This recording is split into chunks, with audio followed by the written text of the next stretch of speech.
94. Ne faire qu'un avec son âme, faire face à son âme. C'est une expression que souvent j'ai entendue en faisant mes recherches et j'ai eu du mal à en saisir le sens réel au départ. Eh bien, regardez-vous dans la glace, vous constaterez sans doute que la personne que vous voyez n'est pas celle que vous êtes tout au fond. Celle que vous êtes agit selon les conventions, elle ne suit pas toujours son cœur car il l'amène dans des endroits qui lui font peur. Peut-être a-t-elle le style vestimentaire que l'on attend qu'elle arbore, sans pour autant que ce soit ce dont elle a envie. Si vous pouviez être absolument tout ce que vous vouliez être, sans contrainte financière, familiale ou autre, seriez-vous la femme qui séduit tous les hommes qu'elle veut dès qu'elle entre dans un restaurant vêtue de sa robe rouge moulante et de ses talons assortis? Peut-être une aventurière qui parcourt le monde simplement pour découvrir de nouvelles espèces animales? Ou encore simplement la fille qui travaille au café du coin et qui connaît tous les clients et tout le monde de son petit village tranquille?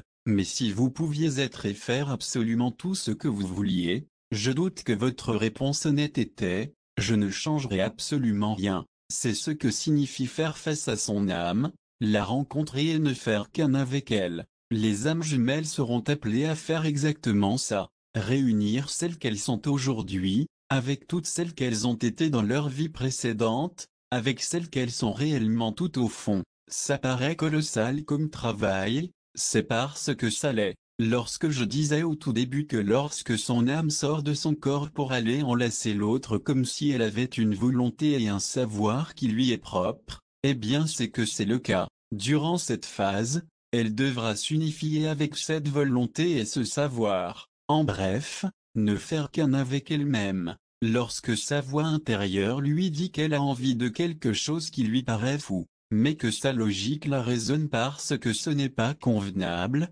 eh bien c'est qu'elle n'y est pas arrivée. Sa tête décide encore à la place de son cœur. Lorsque ce bout de chemin sera fait, elle comprendra que le cadre que la société lui a imposé ne lui convient plus et elle sera incapable de le suivre. Attention, elle ne deviendra pas des meurtriers psychopathes ou autres 95. Seulement, elle sera elle-même, sans craindre le jugement des autres, ou même le sien. Une fois cet exploit accompli, son âme ne sortira plus de son corps pour rejoindre son âme jumelle comme si elle était une toute autre personne qui n'obéissait pas à sa volonté, car elles ne feront plus qu'un. Elle sera une partie intégrante d'elle-même, comme si elle était un autre membre de son corps contrôlé par son cerveau. Elle se sentira beaucoup mieux intérieurement et sera capable d'accomplir beaucoup plus sur le plan personnel, spirituel autant que physique. L'apprentissage à faire pendant cette phase ça varie évidemment d'une personne à l'autre,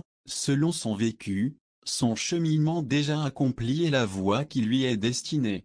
Toutefois l'apprentissage se fait sur toutes les sphères de sa vie, carrière, famille, amis, amour, enfants, valeurs personnelles. Elle aura sans doute à se détacher de tout ce qu'elle a appris depuis son enfance pour retrouver les connaissances qu'elle a acquises durant cette vie et les précédentes. Certains souvenirs de vies antérieures pourraient lui revenir, car elle devra régler ses problèmes aussi. Par exemple, dans une autre vie elle a été orpheline ou orphelin. C'est le genre de situation qui peuvent marquer quelqu'un pendant plusieurs vies et cette personne se retrouvera dans une situation différente, mais pourtant, gardera l'impression d'être seule au monde. Cela lui causera sans aucun doute des problèmes d'ordre familiaux, même si elle n'en a pas conscience. Ce n'est pas automatique, mais c'est un exemple. Nos vies antérieures affectent celles que nous vivons actuellement d'une façon dont nous n'avons sans doute pas conscience et c'est vrai pour tous.